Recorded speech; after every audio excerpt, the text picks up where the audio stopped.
What's up, GamesRadar fans? This is Ashley Reed here with Dave Houghton, who has played Dark Souls 3. Oh, I have 5 hours of the beast. Oh my god, I think there are a lot of people out there who just are hating you right now. Yeah, I would also, but no, it was good because it wasn't just 5 hours; it was the first 5 hours as well. So it's the first time we've seen the game in like properly connected form as well, which is obviously important. So really good for getting a real feel for it now. Awesome. So, can you give us the basics? What is going on in this game? Who are you, and what's your mission? Okay, surprisingly for a Dark Souls game, it's all a bit grim and apocalyptic. The fire is going out again, but it seems like it might actually really be going out this time for serious. You are an unkindled, recently resurrected from the dead. Not hollow this time around, the terminology's changed, not quite sure exactly what the difference is yet, but we will find out at some point. As a result of the fire going out, this bell that tolls effectively the end times has been ringing. So these, I think, 4 or 5 lords, effectively Lord Souls again, have risen from the dead. Usually that happens when they kind of come together and try and save the flame and rekindle it, as has happened in Dark Souls past, or at least the history of Dark Souls. This time around, though, however, they seem to be the main bosses, and for some reason currently unknown, you're going after them. That's the Lord of Cinders, right? I know in the... Those are the fellas, okay. Yeah. There's a few very different ones. There's one who looks like a full-blown sort of city-sized giant. There's one who's like the lord of the guys who used to watch over the abyss and try and effectively keep hell out of the world. They're all kind of some historically good guys, but they've basically gone AWOL from the mission, and your job is to kind of take them out and send them back to their thrones. And there is the one who's already there, right? There's one guy who we saw in the some screenshots from a little while ago. There's one guy who's there. He's just kind of like this burned husk, and you're trying to get all his friends. Yeah, he doesn't look well. He does not look well at all, but he does seem to have the right idea, and he's very much on your side, persuading you to kind of go and get these guys sorted out.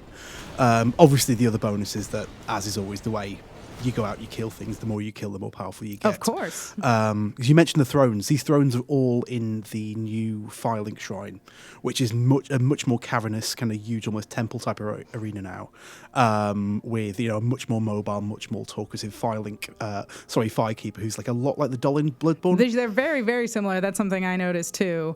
So you've already started to make some comparisons. How does this compare to the other Dark Souls games? Is there anything wildly new here? Well, it's really interesting, actually, in that it kind of compares directly to all the previous Dark Souls games. In that, I mean, we know that this is what Miyazaki said. It's not going to be the last Dark Souls, but it's going to be the last of the traditional Dark Souls games before, they give it a year or two off and take it in a very different direction, presumably. And as such, it kind of feels like the tribute album to every game in the series so far. I mean, the overall world and world building is very much like the original. More hub-like situation with the Firelink Shrine feels a little bit Demon Souls. At the same time, the combat has been sped up, or it's not actually faster, but it feels faster due to a lot of little tweaks, like things like the way your offensive and defensive rolls come out a lot faster now, so there's less start-up time, which lets you just feel a bit more dynamic and a bit more in the moment.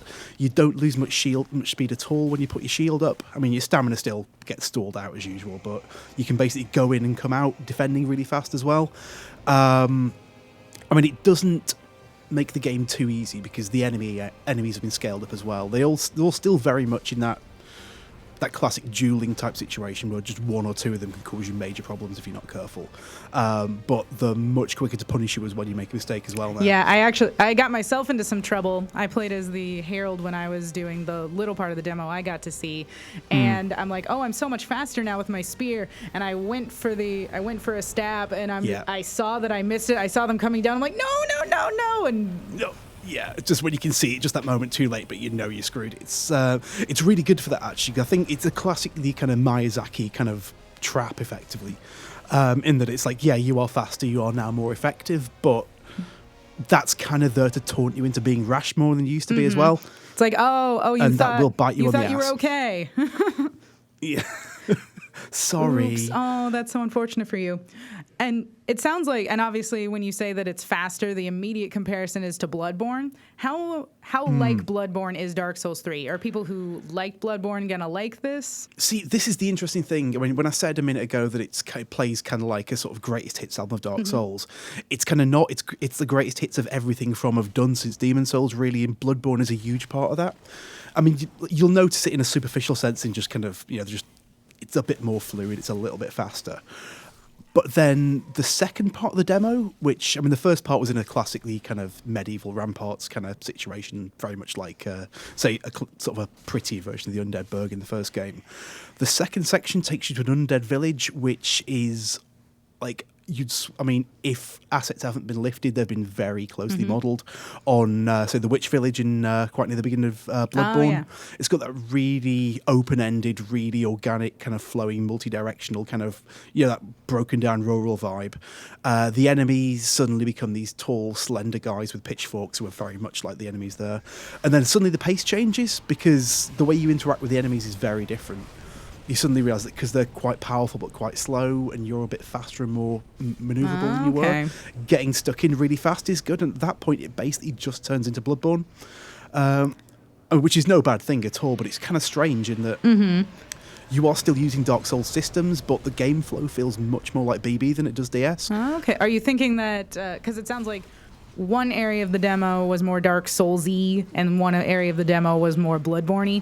Do you think that's going to be consistent throughout the game? I guess that's kind of speculation, but would you think that it's going to be all of one or kind of a mix of two? Yeah, the way it's built at the moment, it kind of feels like it's going to just keep mashing it up. I mean, the great thing about Dark Souls combat has always been very malleable anyway in terms of, it seems very restrictive at first, but then when you start playing around with different builds and different approaches and different enemies force you to fight in different ways, you start realising there's a lot more options there. It kind of feels like a concerted effort just to spread that out a bit wider now and make a system that can work as just pure Dark Souls in one moment and then can completely stretch out to kind of a much more dynamic Bloodborne type scenario the next.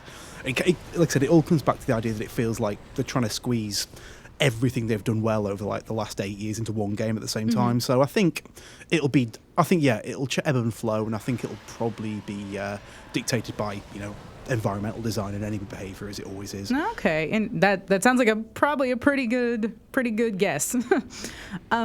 So the big question that I think everyone wants to know the answer to: how hard is this game? It is not easy. I'm shocked. I mean, disclaimer first of all. Who'd have thought Miyazaki makes a hard game? What? He's usually so lenient. No, I mean, but disclaimer, we were told before we started that the difficulty had been dialed down on the demo just so that, to help kind of the weaker of the pack actually get through it. It was still not easy, though. I mean, I still died a bunch of times. I still had total, those classic bottleneck areas where you just kind of would rather die than not try it again until you do, and then everything's amazing. It still very much had like the flow and the pacing of a Dark Souls game. It still very much had the challenge. It still demanded the same kind of dexterity and the same sort of, insight and focus that a Dark Souls game does, even if, obviously the sliders have been pulled down a little bit for it. Bosses are already gigantic and horrifying. The third one I did not get past in the time, even in the 5 hours we had to play with it. What was the third boss? Is that the one we've seen already in some of the trailers? Yeah, he's the gigantic tree with something I'm not even going to speculate that sits between his giant kind of root legs, which you've got to whack really hard until the floor falls I kept looking away. At everyone else wondering, like, is anyone else going to say anything? No? Okay. Yeah, we were all saying it, but yeah, it's Europe. People don't mind. But yeah, but you fight him after fighting through, well, there's like a giant army of like normal grunts around the floor worshipping him, and then at some point you'll get their attention. You've kind of got to try and take as many out, like Bloodborne style, where you've got like a pack who are kind of distracted that you can kind of aggro out one at a time. You've got to try and take those guys out quietly before the rest notice, and then he gets up and all hell breaks loose, basically, and it's horrendous. Oh no, that guy's not to be trifled with. When you're like, oh yeah, no, it is huge. It like gets up in the background. You're like, oh no. Oh god, yeah, I'm gonna have to deal with that now. And it's honestly, having played through like Souls and Bloodborne, I can't think of like a bigger boss than that thing. I mean, okay, there's there's the bed of chaos, but that doesn't really count because that's more like you fighting in the entire room. But at no point could I see all of this guy at all. I was just flailing at his legs and hoping I was going in the right direction. That sounds terrifying and awesome, and I can't wait. Can you wait? It really is. Are you excited? But I mean, that said, saying it's been made easy, there was a guy sitting next to me at the demo who I think we were maybe about 2.5 hours in, and he asked me for help because he still hadn't got past the training boss yet. So, even dialed down, your mileage is going to vary on this one. Sounds like it. So are you so excited? Are you ready for this game? It's coming out in April. I am. Before I was kind of like, obviously I love Dark Souls, like I love Oxygen, but it's kind of, do I need another one after Bloodborne? And it kind of feels like maybe it's the right time for it to bow out or at least change because, we've had like, say what, 4 or 5 of these, including Bloodborne now. It feels like it's time for a new direction, but it feels like this is like going to be a really nice send off for the whole series if they kind of get the balance right. All right, I think we're all super excited for that to come out. It's going to be this April. And Dave, thanks so much for everything. And if you want to hear more about Dark Souls, check out GamesRadar.com and keep watching our YouTube for more information.